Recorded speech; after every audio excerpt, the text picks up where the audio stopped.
नमस्कार बच्चों, आजकल अफवाहों का बाजार बहुत गर्म है और अंत में हद तब हो गई जब सीबीएसई को एक नोटिस जारी करनी पड़ी कि आजकल अफवाहें बहुत ज़्यादा उड़ रही हैं आपके एग्जाम को लेके, आपके एग्जाम पैटर्न को लेके। कुछ लोग ऐसा कह रहे हैं कि सीबीएसई ने टर्म 2 का एग्जाम पैटर्न ही चेंज कर दिया है और अंत में सीबीएसई ने एक नोटिस के द्वारा ये साफ साफ बताया है कि ऐसा कुछ भी नहीं हुआ है। आज के इस वीडियो में हम समझने का प्रयास करेंगे कि क्या पूरा मामला है और बहुत इंपॉर्टेंट वीडियो है, लास्ट तक जरूर देखिएगा।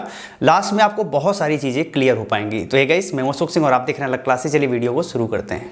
हमेशा अपडेट रहने के लिए सब्सक्राइब करें और फिर बेल आइकॉन पर क्लिक करें। तो सबसे पहले हम बात कर लेते हैं सीबीएसई के ओवरऑल एग्जाम पैटर्न की, जो कि इस बार चल रहा है। तो सीबीएसई ने क्या किया है, जो बोर्ड एग्जाम है उसे दो पार्ट में डिवाइड कर दिया। एक हो गया टर्म 1 एग्जाम और एक हो गया टर्म 2 एग्जाम। पहले क्या होता था, पहले एक फाइनल एग्जाम होता था, लेकिन अब उसे दो भाग में डिवाइड कर दिया गया। 50% जो आपका सिलेबस है वो टर्म 1 में पूछा जाएगा, 50% सिलेबस टर्म 2 में पूछा जाएगा। दोनों का वेटेज बराबर है। टर्म 1 और टर्म 2 दोनों आपके फाइनल रिजल्ट में अहम भूमिका निभाएंगे। अब जो टर्म 1 है वो ऑब्जेक्टिव टाइप का था, यानी इसमें मल्टीपल चॉइस क्वेश्चन पूछे जाते थे और आपको सही विकल्प का चुनाव करना होता था।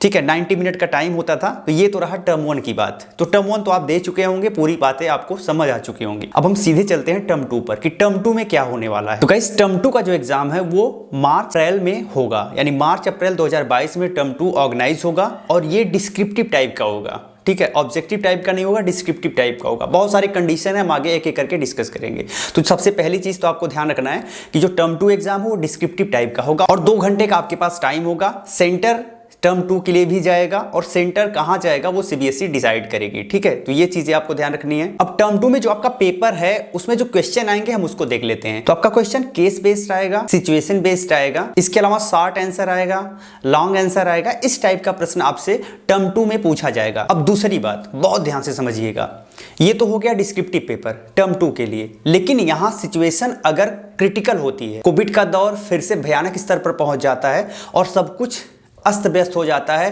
क्लासेस नहीं चलने लगती हैं और एग्ज़ाम ऑर्गेनाइज करवाने जैसी कंडीशन नहीं रहती है, तब क्या होगा।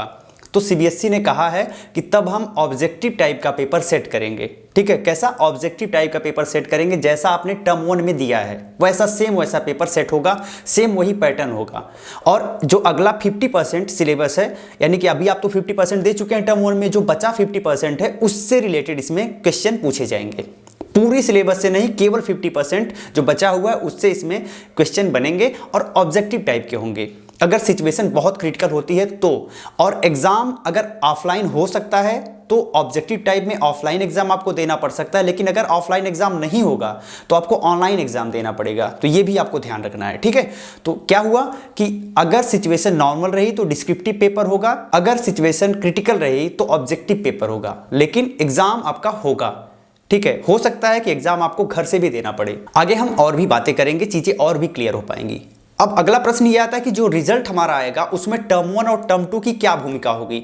तो आपको पता है कि 50% सिलेबस टर्म 1 का है और 50% टर्म 2 का है। तो जब दोनों का 50-50% है तो रिजल्ट जो है वो दोनों को एवरेज करके बनेगा।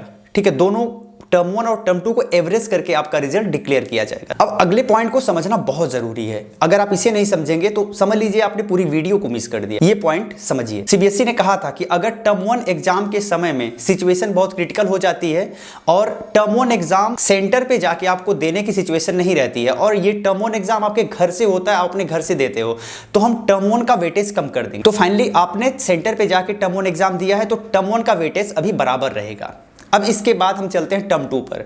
टर्म 2 के समय में अगर कोविड की सिचुएशन बहुत ज़्यादा भयानक हो जाती है और टर्म 2 एग्जाम सेंटर पे नहीं हो पाता है और आप अपने घर से देते हो तो टर्म 2 का वेटेज कम हो जाएगा और टर्म 1 का वेटेज बढ़ा दिया जाएगा। इस हिसाब से अगर हम देखेंगे कि अगर नॉर्मल सिचुएशन रहती है टर्म 1 के लिए भी और टर्म 2 के लिए भी, तब दोनों मार्क्स को बराबर वेटेज दिया जाएगा, एवरेज करके आपका रिजल्ट डिक्लेयर किया जाएगा। अगर टर्म 2 के समय में सिचुएशन क्रिटिकल हो जाती है तो टर्म 1 का वेटेज बढ़ जाएगा। टर्म 1 में सिचुएशन क्रिटिकल नहीं थी, सो दैट टर्म 1 का वेटेज बराबर ही रहेगा। ठीक है, तो लगभग चीजें आपको क्लियर हो गई होंगी। तो ये सारी बातें जो हमने आपसे बताई है, ये सारी बातें विथ प्रूफ हमने बताया है, जो कि सीबीएसई के ऑफिशियल नोटिस, ऑफिशियल सर्कुलर के द्वारा हमने आपको समझाने का प्रयास किया है। उम्मीद करता हूं ये वीडियो आपके लिए बहुत ही हेल्पफुल रही होगी। अगर वीडियो आपको अच्छी लगी हो तो इसे ज्यादा से ज्यादा लोगों तक पहुंचाइए। कम से कम सही जानकारी लोगों तक पहुंचनी चाहिए। बहुत बहुत धन्यवाद।